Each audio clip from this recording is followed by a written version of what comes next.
Okay, so we're going to talk about writing the Fannie Mae contract. You'll see a lot of these on the multiple listing service.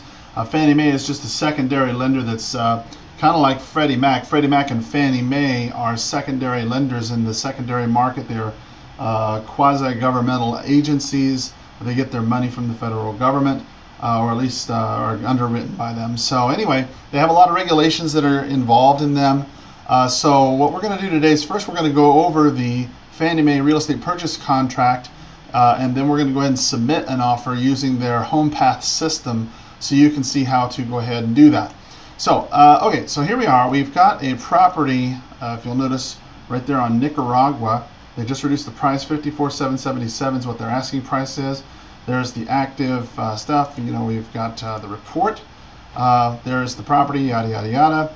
Now, in their remarks, they always say go ahead and go under the Documents tab online for specific instructions, and that will kind of help you through this. So, what we do is we go to the Documents section, and you see on here, attention agents and occupants, Fannie Mae Real Estate Purchase Addendum, lead-based paint disclosure. Okay. Now, on the Fannie Mae Real Estate Purchase Addendum, if this is prior to 15 days, okay, they don't look at anybody but owner-occupants prior to 15 days. So if you're representing an investor, they have to wait until after the 15th day. If they are a owner or somebody who's going to actually live there, then they need to go ahead and fill out an owner certificate stating that they're going to actually be living there. Okay, so if you click that, you'll see. Let me just go ahead and pull it up here for you. It's right there. The owner occupant certificate, right under the real estate purchase addendum, basically it just says that you are certifying that you're going to live there as your primary residence for the next 60 days, okay? And that if you don't, you're going to pay a $10,000 fine, okay? So make sure that your owner understands that they got to live there, all right? And so that's what that's there for. That's there to prevent investors from taking advantage of a cheap price and pretending to be something that they're not. Many times the agent will go ahead and put in a copy of how to submit your offer, and then of course they will also go ahead many times and tell you what it is that you need to submit, like an online offer checklist. The offer to purchase, the contract, the real estate, the certificate, pre-qual, earnest money, things of that nature. Okay, so that's what many agents will do, is they'll put in their own little things, saying, explain, like Fannie Mae employs an initiative called First Look Marketing Period, so that will help people understand, different reasons why they're doing things. So anyway, moving on, let's talk about the Fannie Mae Real Estate Purchase Contract Addendum, okay? Basically here, in the REO section right there, on the web page itself, they will tell you what the REO number is. It's usually starting off with like a D or something like that, and you go ahead and you type in, or just write in actually, the numbers that are assigned to that asset. This real estate purchase contract, okay, is between the seller, I just leave that blank, or I just go ahead and I put in Fannie Mae, and the purchaser, whoever your buyer is, regarding the property, okay, and the offer. Now the acknowledgement of sufficient offer, basically you're saying that the amount of the property is what you're going to offer, all right? So you're going to offer them, let's say, $50,000 in accordance with the offer, that they've reviewed the offer and deemed it materially sufficient on and then today's date. Okay, so basically what you're saying here is that you're offering them this amount on this particular date, and if they sign it, they're saying that it's cool. All right, now so far so good. Now they're saying, okay, you're going to go ahead and make down your earnest money deposit of blank. You fill that in. That's pretty simple, and then it'll be placed in a trust account acceptable to the seller within 2 calendar days after everybody agrees to it. Now, trust account here we're talking about is a escrow account. Okay, purchaser shall present proof satisfactory to the seller of the purchaser's funds or pre-qualification. It used to be that you had to go ahead and give them an LSR prior to or at the same time of submitting an offer. They don't require that anymore, but they do want that. If they accept your offer, they will want that along with your regular paperwork before they sign anything. Okay.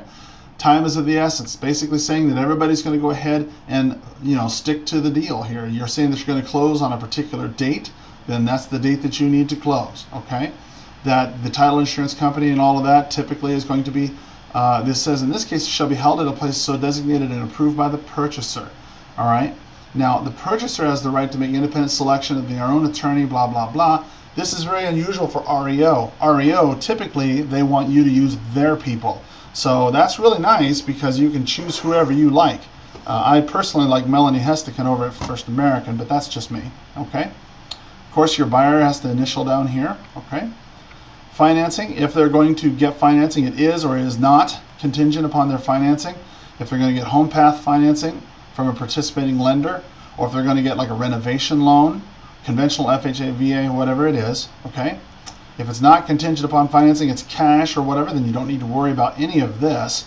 But if it is financing, okay, then they're saying that you're going to apply for a loan for the amount of blank, which is the amount that is separate here.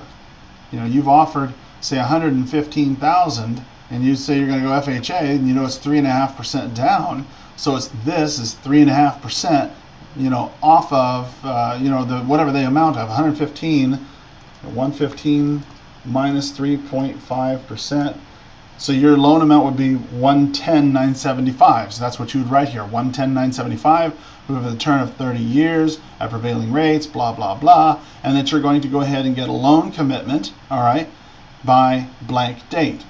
Now, basically, what I would probably put here is that it's going to be very, very close to the actual closing date, okay?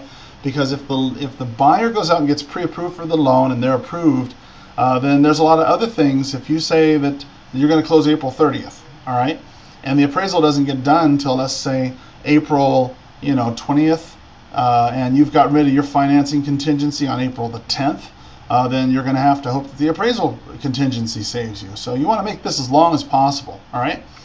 Any change to the terms here, hey, you got to make sure that you go ahead and run that past the seller, all right? The seller has the right to terminate the agreement if you change your financing or choice of lender, all right? The purchaser will make sure that that person, is going to make sure that the lender is going to fund it as of the settlement date, okay? They're responsible to get all the paperwork to the escrow company within 48 hours prior to the settlement date, all right? So if your lender is screwing up and the lender is supposed to have those documents there, let's say your closing date's on the 30th of April, he needs to have that stuff there no later than the 27th, okay? At least 48 hours, all right? So, use of the property. Either they will or they will not intend to use it and occupy it, okay, as their own primary residence. They got 10 days to inspect the property. Okay, this is all very similar to everything that we have, okay, on our regular contract. And then within 5 calendar days of receipt of any inspection report, okay, but not later than 10 days from the acknowledgement date. Now, the acknowledgement date is the date that the contract actually began, all right? So you have a total of 10 period days. That's it, no more, no less, to go ahead. It says, within whichever occurs first. So if you theoretically, if you got, let's say, your home inspection done the first day or the second day, and you got the home inspection report on the third day after the agreement date, then theoretically your inspection period ends on the 8th day, not the 10th. So you want to make sure you don't get your hands on that till the 10th day, all right? But whichever occurs first is when this inspection period ends. But no later than the 10th day, you're going to go ahead and provide the seller any items disapproved, okay? If the purchaser doesn't say anything about it, okay, then they're going to end up having to go ahead and buy the property, all right? At no cost upon request of the seller, they're going to end up giving copies of any inspection reports that they have. So if they say, well, yeah, the roof's leaking, we don't like it, okay, we want to cancel the contract, well, here they're agreeing to give the lender a copy of that so they know exactly what they are faced with, okay? Because it's only fair that the seller should know what kind of crappy home they have. Now, they're not allowed to do any kind of repairs, all right? They're not required to do any repairs. But if for some reason you ask for repairs, and if the seller says, that they will go ahead and do it, then great, then they'll do it. But if they elect not to do that, then the purchaser can cancel the agreement, get all their earnest money back, all right? And if the seller does decide to do it, then they'll let them know once it's done, and they have 5 days to go ahead and inspect it to make sure that it's, it's repaired correctly. Okay. Now, basically, in the situations where they have electrical, mechanical, environmental, or termite inspections, things like that, the seller is going to get the review of them if they've had them before. So the seller can go ahead and, if the agent has a copy of it, they'll go ahead and they'll give it to you. But you've got to make sure that you don't rely on that being your only source. Okay? If it's a condo or a planned unit development or cooperative or something like that, then they're responsible for obtaining the CC&Rs. Okay, they can get that from the title company, and they have to do that within 15 days. All right. Repairs. All repairs and treatments will be completed by a vendor approved by the seller. All right, and will be subject to the seller's satisfaction only. All right, it doesn't matter what the buyer thinks. If the buyer likes it or not, it's irrelevant. The fact is, if the seller says, okay, well, there's termites here, and I'm going to have Joe Blow Termite Company fix it, then your buyer doesn't have any choice. As long as the termite letter is clear, that's it. Okay. Now, neither the purchaser nor its reps or anybody else can go in and make repairs. Okay. You got to make sure they understand that. Now, this is all the same as our regular contracts here. All right. REO in this particular circumstance is really no different. All right. Now, the purchaser acknowledges that when they close, now this is where you want to look. The purchaser acknowledges when they close that they're saying, yep, we like it. We've done their final walkthrough. We like it. It's perfect. That's what we want. No problem. Okay. Now, the seller is also saying, hey, look, we don't warrant or guarantee any of this work. All right. So once you've gone ahead and signed everything, you're going to sign a release, okay? The Fannie Mae's NPDC Form 4, which is a waiver and release, basically saying that, yeah, we got the property, we know that you did the work, and everything's cool. We're not going to come back to you in the future asking for stuff, all right? They understand that they got it through a foreclosure, deed in lieu, forfeiture, tax sale, something like that. That's how they got it. That they don't know anything about it. There won't be any spuds or HUDs or spuds or clues or anything like that, all right? That they don't know anything about if there's asbestos in their drywall, Chinese drywall, urea, formaldehyde insulation, anything like that, stability of the soil and water leaks. They don't know anything, okay? And that the conformity of the property to any zoning. Hey, look, they don't know if it's conforming to the local zoning. You might have something that's on an R1 lot with a guest house on a 6,000 square foot lot that's totally wrong, that's not allowed, but they don't know anything about it. They can't guarantee or warranty anything about it. And they can't, say anything about the ability or merchant utility or the marketability or profitability or fitness for any purpose of this property. So if you decide to buy it, that place as a duplex, and then you come to find out later that it actually was just a 4-bedroom, 2-bath home that got split in half, hey, that's your buyer's problem, okay? That you should have figured that out. Now, mold, mildew, things like that, they're letting you know right up the front, hey, we don't know anything about mold in the home, but you need to know that mold has been reported to cause extensive damage. Okay, so in the cleaning of this home, we may have come across mold. Who knows? We do it all over the country. But we're just saying that what you see is what you get. Okay, so if mold's important, check it out. All right. Now, if you see at any time that the place is in violation of building code or something like that, then you got the right to cancel the contract. Okay. And that the closing of the sale shall constitute acknowledgement by the purchaser that they've had the opportunity to investigate it, check it out, see if it's cool, and then they finally made the decision, sign on the dotted line. It's their house. They can't go back on it. Okay? Occupancy status. Now, nobody is saying, okay, that it's going to be vacant. Most of the time on Fannie Mae properties, it is vacant. But sometimes they do, in fact, have tenants. Okay? And when they do have tenants in there, okay, that they need to go ahead and understand that relating to the existence of tenants in there, okay, that the seller and them, they're not responsible for evicting these people, okay, and that all the leases are assigned to the purchaser when you close. So if you buy a property that has a tenant in it, okay, which Fannie Mae's do sometimes have, they're not going to throw them out. They're not going to relocate them. Those people are staying, and you get the lease, okay? And that the seller's not holding any security deposits, okay? So you're not going to get any money out of it. All you really got is any lease that they may currently have with these people, and that's it, okay? So just keep that in mind. Personal property. If there's any personal property in there, okay, it's just in there. Whatever's in there stays. That's it. Okay, they're not doing any kind of responsibility for it. If the window coverings got stolen, appliances got taken out, vehicle spas, antennas, things like that. Okay, they're not included in the sale unless it's specifically described. All right. and that if there was in fact a car, let's say, in the backyard, okay, it might actually be subject to a claim by a third party and therefore may be removed from the property prior to or after the closing. So for example, you go out there, you're taking a look at this house, it's a fantastic deal, and you look in the garage and you find a 1937 Porsche or whatever, and you say, oh my goodness, this is a $200,000 car. Don't buy it, because you might expect that this car will probably be taken. All right. Closing costs and adjustments. All right, so pretty much they're going to go ahead and prorate all of the closing costs to the settlement date. Taxes, assessments, condominium, HOA, all this stuff. Fannie Mae is a congressionally chartered corporation and is exempt from realty transfer fees. We don't have to worry about that here in Tucson. The seller will pay the real estate commission per the listing agreement.